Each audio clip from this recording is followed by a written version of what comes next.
Buongiorno. Italia gioca un calcio molto elegante. But this muggy July morning, nobody's got more spirit, more optimism, more determination than England. I have always thought that, by and large, football stands outside politics. And, of course, not all parts of the UK will feel the same emotions later this evening. But it would be plain stupid to deny how big tonight may be and how this tournament has brought England together. Whatever happens, pride will remain for Gareth Southgate and his team. So far, no on-pitch boorishness, no silly off-pitch bragging, rather professionalism and courage. Buona fortuna a tutti.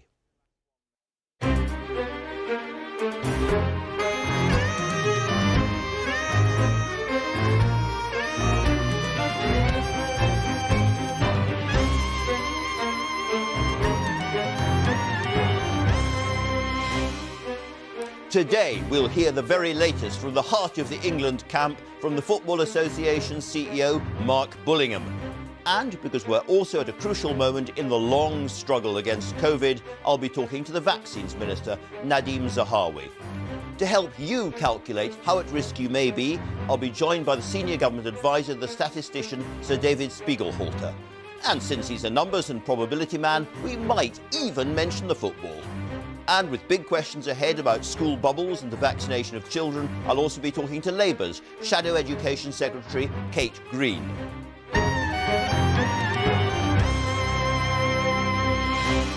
But there's been another momentous story this week. After nearly 20 years, British troops have withdrawn from Afghanistan. I'll be talking to the Chief of the Defence Staff, General Sir Nick Carter. With me to review the news, Susanna Reid of Good Morning Britain and Eni Aluko, who made over 100 appearances for the England team and now works, among other things, as a pundit on the Euros. A lot to get through in the next hour. That begins with the latest news and the headlines from Chris Mason. Thank you, Andrew. Good morning. It is Sunday, the 11th of July, a date that will go down in history as England's footballers prepare to take on Italy in tonight's European Championship final, their biggest match in more than half a century. Millions of England... Their resilience and experiences as a team have really prepared them well for this moment. The Queen has sent Gareth Southgate a message of support ahead of tonight's game. In it, the monarch recalled presenting the World Cup trophy to Bobby Moore in 1966 as she praised the current team's spirit, commitment and pride. Away from the football, the number of people on NHS waiting lists in England could reach 13 million in the coming months. That, according to the Health Secretary. There are currently 5.3 million people waiting for treatment, but health officials have warned the situation could get worse. Sajid Javid has promised tackling the backlog is a priority for him and says England does remain on course to fully reopen a week tomorrow. A group of philanthropists, including the Bill and Melinda Gates Foundation, are to provide £93.5 million in emergency funding to cover some UK foreign aid cuts. The group said that the temporary funding would help save what they termed critical projects. The government has decided to reduce this year's spending on overseas aid from 0.7% of national income to 0.5%. And in tennis, Wimbledon has a new champion. Ash Barty says it's better than she ever imagined after taking the title for the first time. That is all the news from me for now. The next news on BBC One is coming home at 1 o'clock. Back to you, Andrew. Thanks very much, Chris, and congratulations to Ash Barty for a great win there. So, as always, to the front pages, and the national press is pretty close to running out of red ink. There's the Sunday Times. I don't know if that's their opening page for Scotland as well. Perhaps it is. But you turn into the Sunday Times and you see that, as it were, their real front page, and they're talking about the gap between vaccine jabs to be cut to 4 weeks, according to the paper. We'll talk about that later on. The Sunday Telegraph there is quoting the Queen all over its front page. I hope history records not only your success, but also the spirit, commitment and pride with which you conduct yourselves, it says. The Sunday Express picking up the same kind of idea there for Queen and Country, it says. And The Sun, tonight's going to be a good night, it proclaims, and they've mocked up the 1966 team with the heads of the current team. The Mail on Sunday, again, taking the royal line. Queen and William come on England. Many other pages in the same vein. The Observer has not gone with a football front page splash. Public alarm grows at the Prime Minister's plan for COVID Freedom Day, it says. And then it's got Gareth Southgate telling the team to stay calm. And finally, the Sunday Mirror, we can be heroes, it says. Every pun in the book has been rolled out for this. Now, Annie, let's talk about the coverage generally. It's page after page after page, the backstories, predictions and all the rest of it. What's really caught your eye? Well, I think particularly seeing the Queen's letter, Her Majesty's letter to the team, I think that really encapsulates just how big this is. You know, we've been waiting half a century to be in Europe, you know, in a major championship final, and everyone, including Her Majesty, is behind the team. I don't remember her ever doing a letter like this in quite this way. It just, when I saw it, when I read it, I thought, wow, this is, you feel the magnitude of the game. And it is, you know, it's a 90-minute game, but it just feels so much bigger, particularly because of the context that we've come out of, you know, with COVID and Yes. you know, people really having a difficult 18 months. Now we've got all something to really get behind and be prideful about, so including Her Majesty. So amazing. I loved it. I loved it when I read it. And there's a lot of really moving and very interesting sort of analysis of the backgrounds and the families and so forth behind the players. And I know you've played so many times for England. It's not just the players, is Absolutely. it? All the people around them. Absolutely. People forget that, you know, that you see the players on the pitch for 90 minutes, but it takes so much sacrifice and commitment and family and disappointments, and the people that pick you up when you are disappointed and you lose are your family and your friends, and all of those people right now are, you know, so proud of you know, everyone in the squad and the team, including Gareth Southgate's family. So I get it. You know, it's so important to read about those stories and the journey that it takes to get to a final. Well, I think the Mail's a very sweet letter from Harry Kane's wife. Yes. But also I was very struck by Raheem Sterling's interview to the Players' Tribune, a paper that many readers will not know so well. And in that he says, my mum would never let me go to training alone, and she always had to work. So my sister would have to take me all the way out to Heathrow, 3 buses, the 18 to the 182 to the 140. We'd leave at 3:15 and we'd get home at 11 p.m. every single day. She'd sit upstairs in the little cafe and chill until I was done with training. Imagine being 17 years old and doing that for your little brother. And I never once heard to say, nah, I don't want to take him. It's people like Raheem's sister that have really made this team, isn't it? Absolutely, and I can totally relate to that. You know, I remember my mom taking me everywhere, you know, as a young sort of budding footballer, and ultimately it starts then. And so Raheem's sister should be very proud that she set the wheels in motion for him now to be, for me, arguably, well, I think he's been our best player. Yeah. He's been exceptional this tournament, and it all started, you know, for him making those journeys. There's that sacrifice I talked about. It's so important, and the families today will really be proud whatever happens, because they know what the journeys that the players have been on. Annie, I know you're a former Juventus player, and I want to therefore talk to you about Italian football in a minute. But before I do, Susanna Reid, I know you're a great football fan, and I mentioned Scotland earlier on, or I referred to Scotland, a suspicious number of Italian tricolours fluttering all across Scotland. But there's a really interesting example of a newspaper, in this case The National, which is a firmly nationalist paper, having a kind of visible change of heart. Just talk us through what happened. Well, yesterday, The National portrayed the Italian manager in full Braveheart warrior mode. And its headline was, "Save us, Roberto, you're our only hope. We can't take another 55 years of them banging on about it." Playing into this idea that Scotland fans don't want England to win the Euros.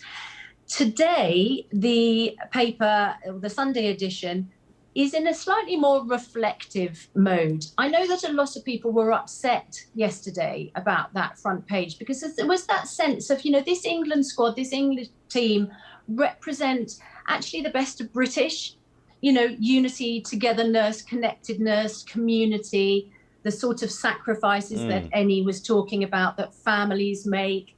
You know, that kind of quiet stoicism of Gareth Southgate and how he represents resilience and bouncing back after failure. And all of those are values that you would hope would be celebrated across the UK. That didn't seem to be represented on the front page of the National yesterday.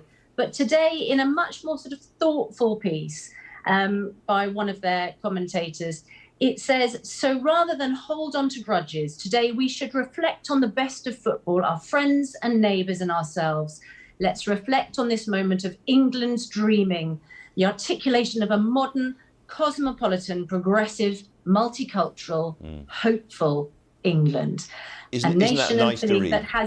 That has yet to find its form and voice in its politics. So a little bit of a dig there just in that line. But a much more sort of unified, let's see the best in it. Well, approach. well done, the National, I think we can say for that. I was also very struck, Susanna, by a piece by the historian Tom Holland in the Sunday Times, when he talks about the long history of England-Italian clashes and Italy winning again and again and again and again. But you go back to 1934, when Italy was under Mussolini, and just tell us what happens then.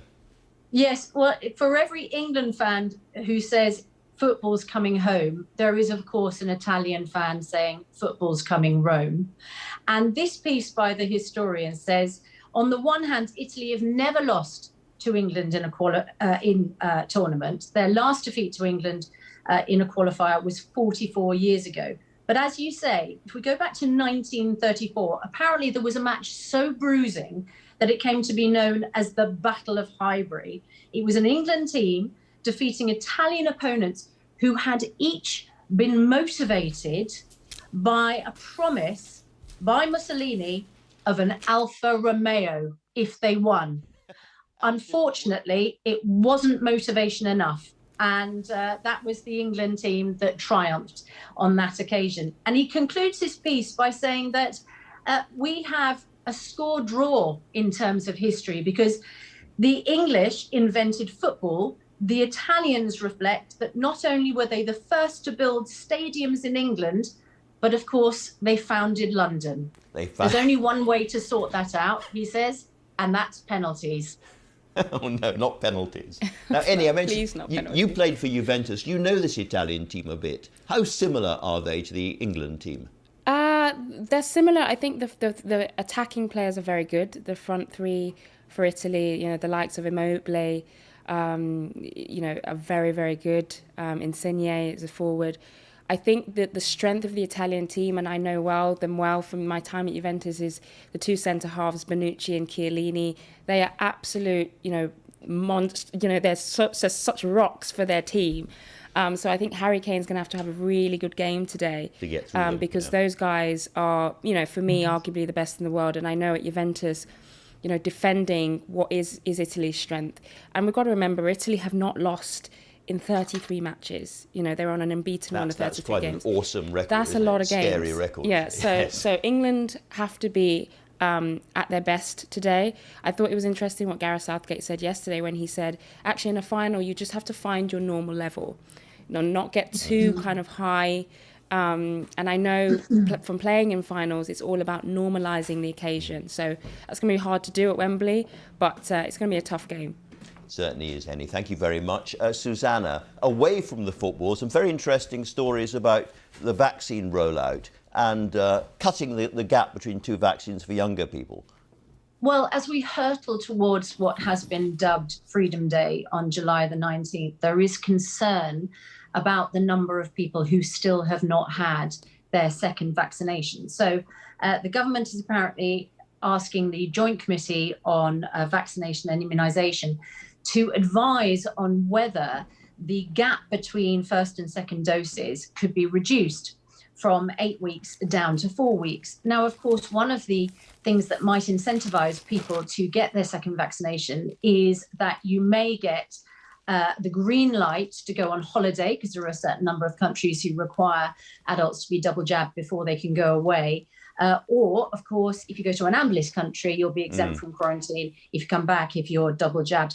But this is interesting. Nearly half of men 18 to 24 are unvaccinated more than 3 weeks after the vaccinations were offered to those adults over 18. So plans are being drawn up to include the England football team in a blitz to try and get those youngsters As we know, there's an enormous amount of transmission amongst younger people right now because of the variant. The NHS will try to persuade football fans at Wembley to get a jab before the match today at a clinic near the stadium. And Professor James Naismith of Oxford University says for young people, the vaccine essentially eliminates the risk to you and is a no-brainer. Susanna, you mentioned Wembley just now. Now, I did notice that you were alongside a certain Piers Morgan at a previous game there. And I just wonder, is this the beginning of the rapprochement, the relationship? Are we going to see him back alongside you on television, do you think, any time? Oh, Piers remains a great friend. And I know he'll be watching this morning. And in fact, I didn't see Piers at Wembley. I did see his son, Spencer. But morning, Piers. How are you doing? Thanks very much, Susanna. Now, and there's another really interesting story around the COVID issue, which is the number of people who are deleting or turning off their NHS apps because so many people are getting infected, so many people are being pinged. And I know that lots of restaurants and bars and other kind of businesses are at danger of going under, and people are just deleting the app. Yeah, I mean, that's... The Sunday Times is a story. It's not advisable, obviously, because the whole point of the app is to, to make sure that people are able to isolate. I think what's happening is, that whilst the vaccination rollout is successful and lots of people are getting vaccinated, I think the expectation is something changes as a result of that. So a lot of people have vaccinating and thinking, well, this is my route to freedom, rather than sort of doing what we've done in the last sort of eight to 10 months. So I think there's a psychological rebellion coming. There's a bit of sort of psychological bit of change with that. Once people get the vaccine and think, right, I can delete the app, I can sort of go back to normality. But it's not quite that simple yet. Ennie and Susanna, wonderful to have you both on the show. Thank you very much indeed. And so, as you know, to the weather. Nice around most of the country right now, but there is something moving at speed towards Wembley, something ominous. And it's not the Italians. Over to Helen Willits in the weather studio. Helen! Hello, Andrew. No, you spotted it. Yes, rain is on the way. It's a day of sunny spells and showers today. This is how the satellite picture and radar look at the moment. So lots of sunshine around, but showers already in the north and showers looming out with low pressure towards the south and the west. So some of the heavier showers across northern England and Scotland, thundery, torrential downpours. This area of rain pushing its way in, showery rain through the afternoon. In between, in the sunshine, 22, 23. Of course, it's the last day of Wimbledon today, and if the finals finish fairly quickly, we should escape the rain. Small chance of a shower, but if play goes into the evening, just like at Wembley, there's the risk of that rain coming in. It's showery rain, so on and off, but nevertheless, on balance, it looks like quite a damp evening and a damp journey home as well for those fans and indeed those players, as you can see, because low pressure's brushing southwards, giving us all those showery rain. And the showers in the north tending to ease down a little bit, picking up a little bit of mist and fog, clearing tomorrow. And then with the low pressure in a slightly different area tomorrow, towards the east, that's where we'll see the congregation of the showers, lengthier, dry spells further north and west, but still warm in between the showers. It's July after all, and high pressure does build into next week, Andrew, which means lengthier spells of dry, sunny weather. Here we go. After almost 20 years, the deaths of 475 British military personnel and thousands more injured, Britain has withdrawn its military presence in Afghanistan. Boris Johnson says he hopes blood and treasure have not been spent in vain, but the Taliban are rapidly retaking territory across the country, and there are reports again of women and girls being stopped from going to school. General Sir Nick Carter is the chief of the Defence Staff. So, Sir Nick, did you have any kind of reservations, any second thoughts when you heard that we were all going to pull out? I think it's too early to say what's going to happen in Afghanistan. I mean, I always think there are probably three scenarios that could play out at the moment. I think the current government can fight on, as it's doing at the moment, without support from NATO troops. I think, secondly, there is a risk that the state could fracture, and you could end up with the different ethnicities breaking the country up as they did in the 1990s. And then I think the third, more hopeful scenario is that you get a political compromise. And of course, the longer the Afghan government retains the provincial capitals that it's still retaining, the more likely that scenario is to play out. They have the provincial capitals, but the Taliban claim they've got 85% now of the country. Other people say it's between a third and half of the country, but nonetheless, they're moving very fast across rural Afghanistan. Is there a chance, do you think, that they're going to take the entire place over?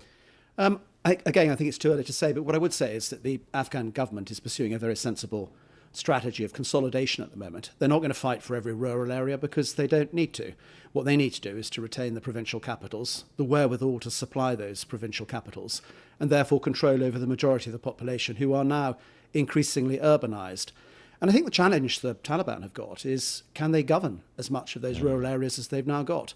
And their credibility could easily be undermined if they're unable to govern those territories. Because they don't seem to have changed their spots very much, do they? The former Afghan parliamentarian Shukriya Barakzai says that she feels betrayed by this withdrawal. She says, for women it's very hard to believe. When it comes to Taliban, their action, their leadership, nothing will change at all. Again, I think one needs to balance this a bit. I mean, we're getting reports also from some of the rural areas that the Taliban have taken over that they're actually allowing girls to go to school. So I think, again, it's too early to say what will happen. I mean, Afghanistan is a very different country to the one that we entered in 2001. You know, it's got a burgeoning civil society. It's got a media that is remarkable in many ways. And, of course, they've got an education system now. And actually, the Taliban recognise that. So, again, I think, we're very quick to suggest this is going to go to hell in a handcart. It's too early to suggest that. Well, I know that you keep in touch with a lot of Afghan leaders pretty regularly, including Hamid Karzai, the former president of Afghanistan. Let me just read you, if you don't mind, what he says about what just happened. He says, the country is in shock, in such dire straits. Look at the scene. We are in shambles. The country is in conflict. There's immense suffering for the Afghan people. Those who came here 20 years ago in the name of fighting extremism and terrorism not only failed to end it, but under their watch, extremism in Afghanistan has flourished. That is what I call a failure. Yes, and I know President Karzai, or ex-President Karzai, pretty well. And the fact of the matter is that he often had a divergence of opinion about the NATO mission and how it was conducted. And I think we've all learned a lot of lessons from this. I mean, I think how you conduct a local political strategy and how you invest in that over time is something that we need to learn from, because at the end of the day, it's going to be an Afghan solution that will prevail when this all comes to an end. Oh, well, that was the former president. I know that you also talked to the current president, Nusrat Ghani. What is he saying about what he thinks is going to happen next? Well, he gave a very important speech in Host yesterday, and Host has just fought off the Taliban and held together and demonstrated unity. Well, what President Ghani would say is that we have to remain united, and that's the key thing. I mean, the key political players in Kabul at the moment have got to show unity, because if they show unity, and if the government continues to hold on to the provincial capitals, and particularly Kabul, as I described, then that's going to bring the Taliban to the table. And the Taliban have got every reason to come to the table, because 60% of Afghanistan are other ethnicities than Pashtuns, and they don't want the Taliban there. So there's got to be a negotiated settlement ultimately, if the country is going to be governed as a whole country. Now, it's been suggested that although we've pulled down the flag, British military involvement in Afghanistan may not finish, that we will carry on helping the government deploying from outside the country. Can I ask you what that would mean and where we would be deployed from? No, I think our mission is now going to be consistent with retaining a diplomatic presence there. And of course, we've got a very strong bilateral military relationship with the Afghan military, which we've done a lot to build. And I think we still want to retain that connection so that we help. So we won't be flying drones and so forth over the country? I don't think there's any expectation about that at the moment, no. OK, looking ahead, where do you think Afghanistan's going to be in a year's time? Well, as I say, it all depends on which of those three scenarios I talked about earlier play out. My own judgment is that there will be a conversation in reasonable time, which will be helped by the regional countries, because, of course, neither Iran nor Pakistan are going to benefit from a civil war in Afghanistan. They already have significant numbers of refugees in those two countries, and they don't want more refugees from Afghanistan. So they are going to want to get the Taliban to come to the table. And their pressure, I think, will encourage this to happen. The question then is whether an appropriate compromise can be reached. There's a lot of hope and tightly crossed fingers in all of this, isn't there? Again, it's their country. They'll solve it in an Afghan way. And I think what we have to do as an international community is to give them support in coming to a solution. Yeah. And if we write them off, then the truth may become a prophecy. We've got to be really careful with this, Andrew. It's very important that we provide them with the right narrative at the moment and support for that narrative. OK, well, meanwhile, talking about us, as it were, the latest defence review cuts the number of fully trained personnel so that in 4 years' time you'll have 10,000 less than you have now. Would it be possible in those circumstances to refight Helmand, for instance? Could that be done now, given what's happening? Well, I'm not sure I'd advise that we did refight Helmand, if the truth be known. But the reality is that we've got a remarkable reserve of some 30,000 as well. And when you put all of this together, the British military would be able to sustain a significant operation in the future if we wanted to do it that way. As I said earlier in this conversation, I think we've learned a lot from how you do these things. Yeah. And I'm not sure this is necessarily the best way to do things in the future. So you say you're not sure about refighting Helmand. Thinking of all the people who've died or are currently severely disabled as a result of that long engagement, do you think it was worth it? I think it's a very challenging question. I think it slightly depends on how Afghanistan how it turns out. But I think what one has to remember is that ourselves and the Americans went to the south of Afghanistan, and for that matter the east of Afghanistan, and took the insurgency on in its heartlands. And in doing that, as part of an international coalition, we created the conditions for the civil society I described earlier to flourish elsewhere in Afghanistan. So it's a collaborative effort, as these things so often are. Now, the plain fact is that not a day goes by without me thinking of the 457 British military who lost their lives in Afghanistan. And I think that all of us can hold our heads up high who fought there, because we weren't defeated tactically on the battlefield, and our military showed phenomenal courage and remarkable adaptability against what was a very, very challenging opponent. You mentioned civil society just now. There's a story in the papers today, in the Sunday Times today, about billionaires stepping in to try to plug some of the gap of the fall in British aid. Does cutting British aid abroad risk destabilising societies overseas? I think the key thing is making sure the aid is spent wisely. And I think that if you join it up with foreign policy and with security policy in a more connected way, then I think you've probably got a better chance of making sure that aid is spent wisely, as indeed in many parts of Afghanistan it has been spent very wisely. All right, so Nick, thanks very much indeed for joining us today. Here's Joe Coburn with a look ahead to Politics Live. Join me on BBC Two tomorrow when we'll be back at our usual time of 12:15 with all the latest political news, debate and analysis from Westminster and around the UK. That's Politics Live tomorrow at 12:15. Thanks to Joe. Now, by removing all legal restrictions on July the 19th, the government's returning responsibility for our health to all of us. But with long COVID, different levels of vaccination and a bewildering amount of data out there, it's not a simple task to work out how at risk you are. So to get some help in interpreting that, I've been speaking to a man who knows more about calculating risk than anybody else, Professor Sir David Spiegelhalter of Cambridge University. I asked him, if you're double vaccinated, how safe are you right now? Well, you know from your own experience that you're not completely safe, but probably at least 20 times safer than if you were not vaccinated. I'm 67, vaxxed to the eyeballs, but actually an unvaxxed 30-year-old still has lower risk of dying from COVID than I have. And that's reflected in the current statistics. Very few people are dying, but those that are predominantly older people who have been vaccinated. There's far more vaxxed over 50s dying than unvaxxed under 50s. So, but what it does mean is that if you're in this current wave, if you're unvaxxed and older, you're at very high risk. And that means that some communities are going to be hard hit. I suppose the flip side of that is that we know the Delta variant is roaring around, particularly amongst younger people. If you're younger, maybe you've had one vaccine, maybe you haven't had any vaccines, and you look at your own risk of becoming seriously ill or even dying, you think that's very, very low. How worried should you be about long COVID? Yeah, there's a lot of uncertainty about long COVID, but it is a reasonable concern. The Office for National Statistics recently estimated that about 1 in 6 25-year-olds were reporting symptoms 3 months after they got infected. I don't like telling anyone what to do, but I should say for young people, vaccines not only reduce the chance of getting the virus, but they also seem to reduce the chance of getting long COVID if you do get the virus. And also, of course, you help everyone else around you. So it's not a particularly sensible assessment of personal risk for a young person to say, do you know what, on balance, I'm not going to get the jab. Well, if you're just thinking of the chance of dying, then that is actually very low, whether you're vaccinated or not. But there are these other concerns, as I mentioned, long COVID, which is fairly common, and it's for the benefit of the community. If we're talking about vaccinating children, for example, that really is as much for everybody else as them, but it would provide better immunity and avoid the risks of long COVID.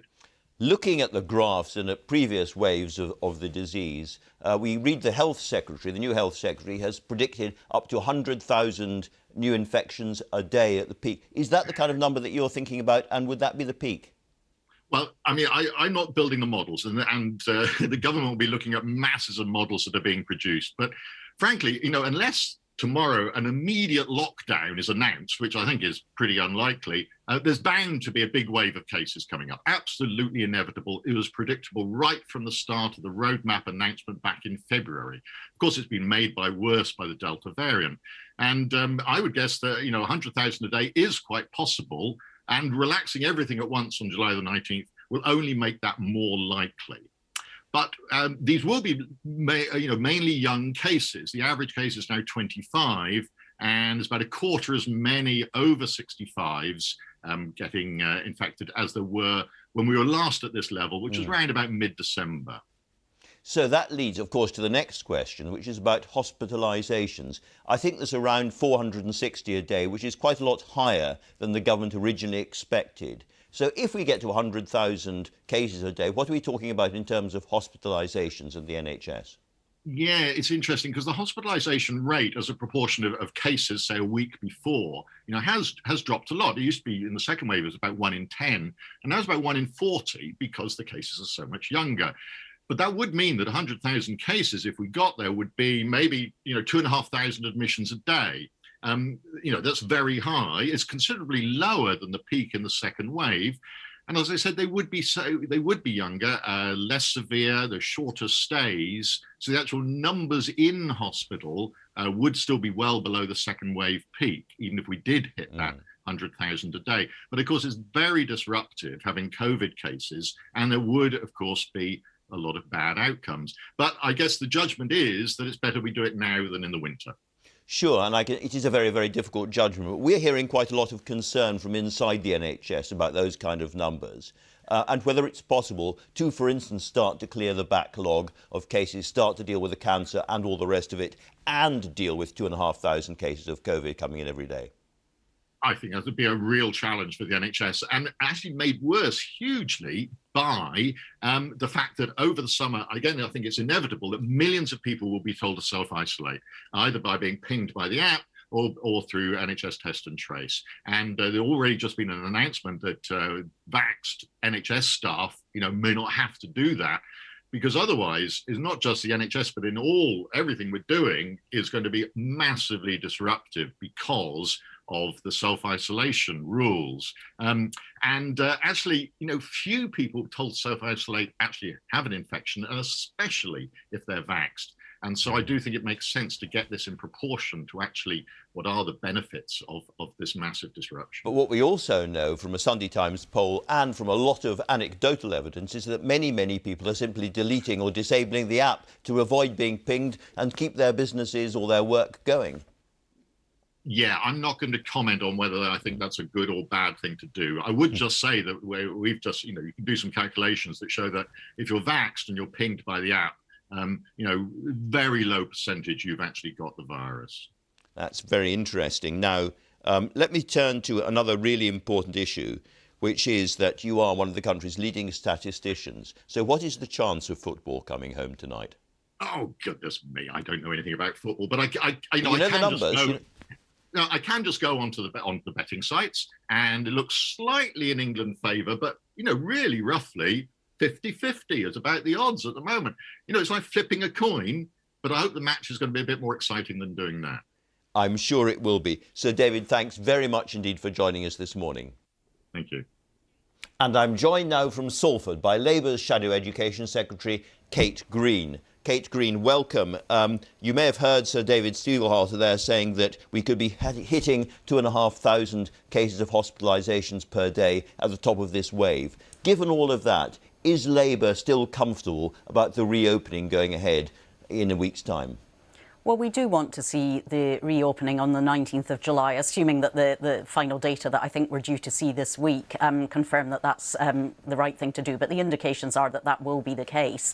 But what we also say is that it is unwise to be reopening on the 19th of July and at the same time removing all the mitigations that could help to bear down on that spread of infection. So, for example, removing mandatory mask wearing in public places we think is a mistake. We think more could be done to make sure that public spaces are properly ventilated. And of course, as we've said all the way through this crisis, people who do need to go home to self-isolate need, if they're on low incomes, to be financially supported to do that. So to make this unlocking work safely, or as safely as it possibly can, the government should be doing more to keep mitigations in place, and I'm afraid it doesn't seem to be doing that. Well, to be absolutely clear, is the Labour Party supportive of 1, reopening pubs and hospitality venues in full, 2, an end to social distancing, 3, scrapping test and trace quarantine, and 4, allowing festivals and other mass events to go ahead? So we do want to see pubs and hospitality reopen. I think that social distancing, as far as it's possible, is something that we should try to continue. And for example, I've said all the way through that we should have supported schools to open Nightingale classrooms so that children could be kept more socially distant. As to test and trace, I think we've known for a long time that that hasn't been working as well as it needs to. We've got problems still, I think, with the app, which we were discussing a few moments ago with Sir David, that people are ignoring it because it's disrupting their lives. And as I say, if they're not getting the financial support to take time off work, then they're not going to pay much attention to that if they feel that they're not able to. And I also have to tell you, Andrew, I was pinged the other day and I was told to isolate for 5 days. Now, why 5 days? It's supposed to be 10. It's because for the first 5 days, the system actually hadn't found me. And that's really troubling. If people should be isolating and, you know, the system hasn't caught up with us. I want to talk about schools in a moment. Just before I do, surely there is a contradiction between saying keep the 1 metre social distancing rules and reopen pubs and restaurants. A lot of pubs and restaurants will simply say that's simply not possible. It is going to be difficult. That's why I think we should look for as many mitigations as possible. There's no one answer to this, clearly. It's why ventilation is very important in those spaces, and supporting businesses and building into their health and safety plans proper ventilation is another really important mitigation that we would strongly advocate. Well, you talk about mitigations. Another mitigation that's being talked about a lot now is vaccine passports to allow people who've been double vaxxed to go into pubs and restaurants and so forth. The Labour Party was against that. Are you still? I think we've got to be very careful about the use of passports that would stigmatise or discriminate against, perhaps, for example, young people. But I do think if you've been double jabbed, there can be some relaxations that are sensible in the context of the risk. So, for example, it could be right for people who've travelled abroad and who have come back and are double vaccinated to not have to meet the same quarantine restrictions. But I think it's all about risk in the end. And it's really important that we examine that carefully and take the right advice. So it seems to me that by and large you're in the same place as the government, apart from ventilation and masks. Can I ask you what you would do to stop transmission in schools, given the huge number of kids who are being sent home at the moment? What's your plan for that? Yeah, so I think we've got to be clear, we don't actually know how much of the transmission is in schools and how much of what's going on in schools is reflecting transmission in the community. But there are measures that we have always advocated that schools should be supported to take and want to take. So we've said, as I say, more social distancing, supporting schools to take extra premises so that they can keep people more separately in classrooms.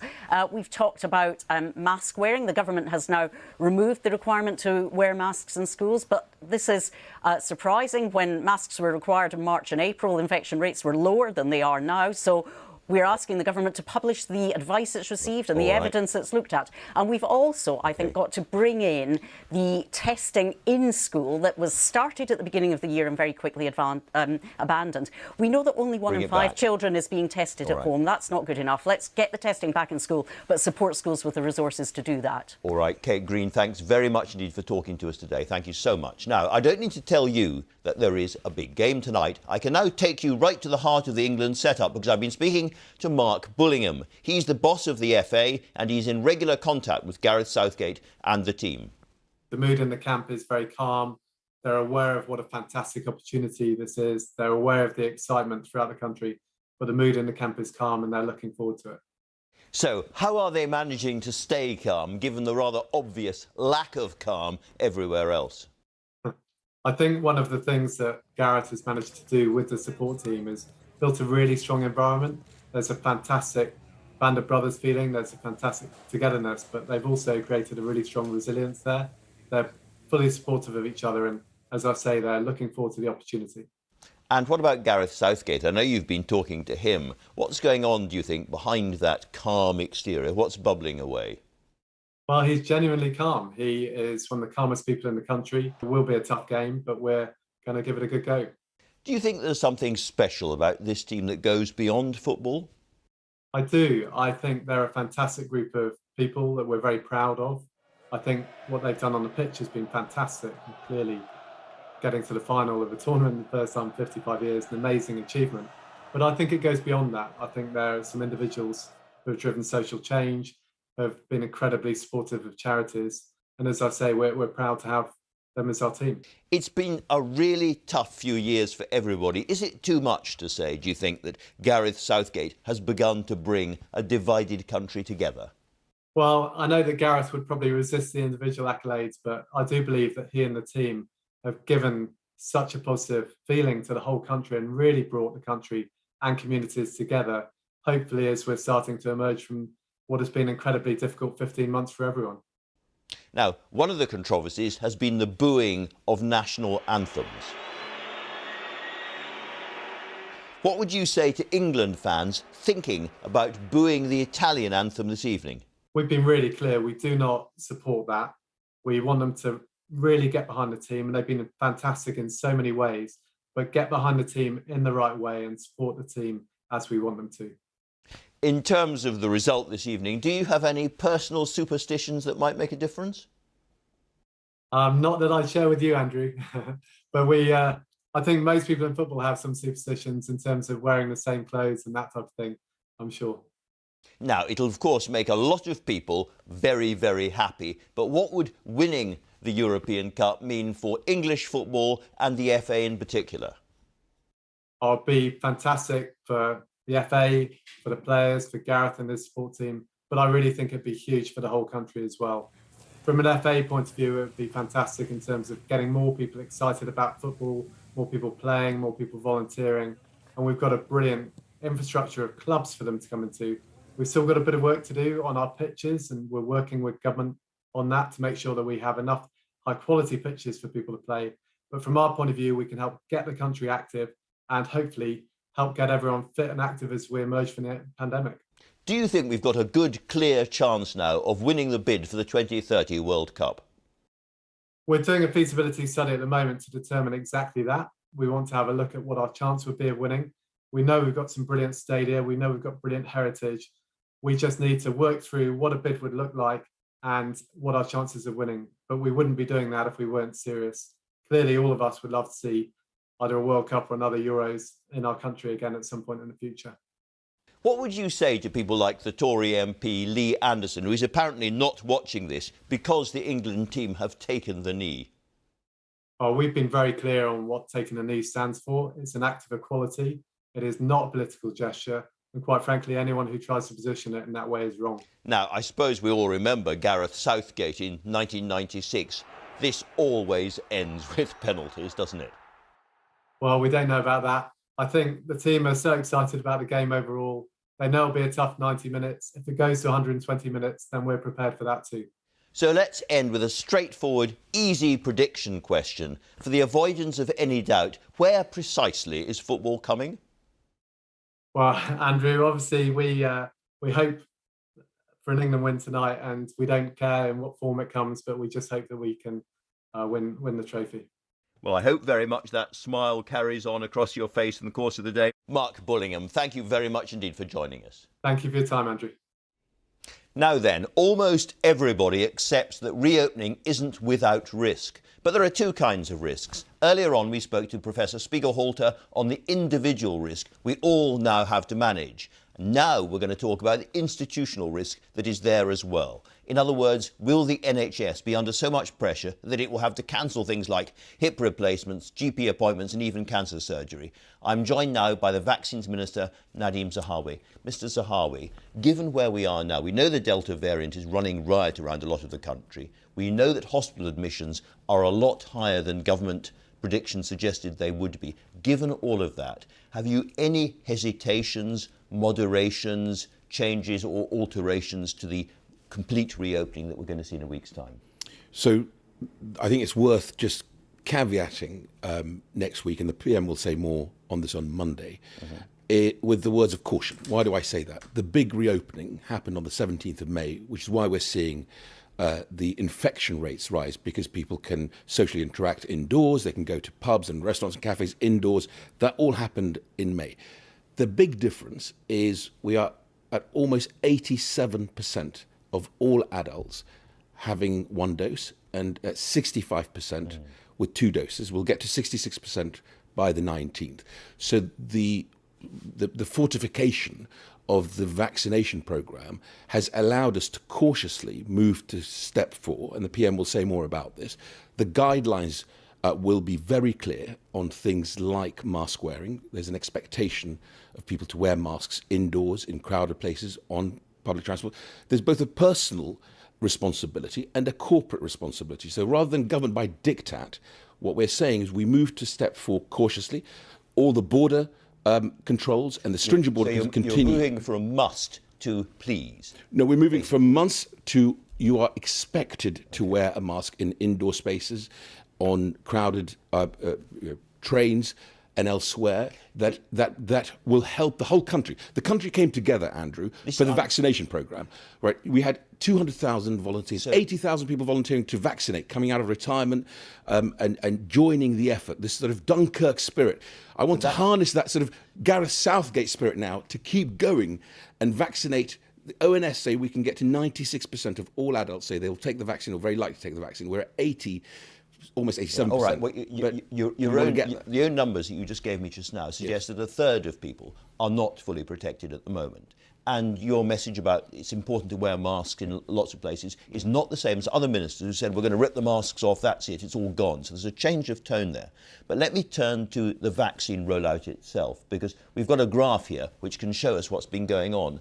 And the truth is, when you're coming to first vaccinations or second vaccinations, there we go, dose 1, or dose 2, the number of people being vaccinated is plummeting at the moment. Straightforward question, why? So these are the hard yards. So when you get to 87% almost of first dose and 65% of second dose, we need more people to come forward. Hence why I say to you, today we've got a site at Wembley. It's not a shortage of vaccines, it's people not coming forward. Not at all. So I work very closely with the front line, whether it be the London team or the team in Manchester or in Birmingham or elsewhere. It is making sure that young people, you heard David Spiegelhalter talk about why it's important for young people to come and get that protection, because actually being vaccinated helps you against long COVID as well. So it's important that we do this. So let me give you one other statistic. I know this is important, but one other really important statistic. As of Friday, of the 2,300 people in hospital, 62% are under the age of 55. That was very different in wave 2, where the majority were over the age of 65. Only 15% are over 75. But that is important because we've got to keep an eye on that. Hence why I say to you, on Monday, we'll proceed with caution. Why caution? Because I think it's the right thing to do. On this last Friday, in my own constituency, I went to visit an amazing business, Orange Mabel. She's survived the pandemic, but she lost 2 members of staff because they committed suicide because of lockdown. This is a balance. There are no easy answers. I agree with all of that, but you say that we have to keep an eye on the NHS. We're getting messages from all around the NHS that they simply aren't going to be able to cope with 2,500 daily admissions, which is what David Spiegelhalter was talking about, and all the things they're tasked by the new Health Secretary to do. So, for instance, the Leeds Teaching Hospitals NHS Trust, which runs, I think, 8 hospitals in Leeds, are saying that they are now cancelling or postponing planned elective surgery because of the rise in COVID numbers. We're hearing Milton Keynes Hospital saying they're going to have to do the same kind of thing. You've got that very, very wonderful hospital, Raigmore, in the Highlands of Scotland, now on code black, and other Scottish hospitals quite close to that. All across the NHS, the same thing we're being told, which is that hospitals can't clear the backlog, as the Health Secretary promised was going to happen, and advance forward, and to deal with this number of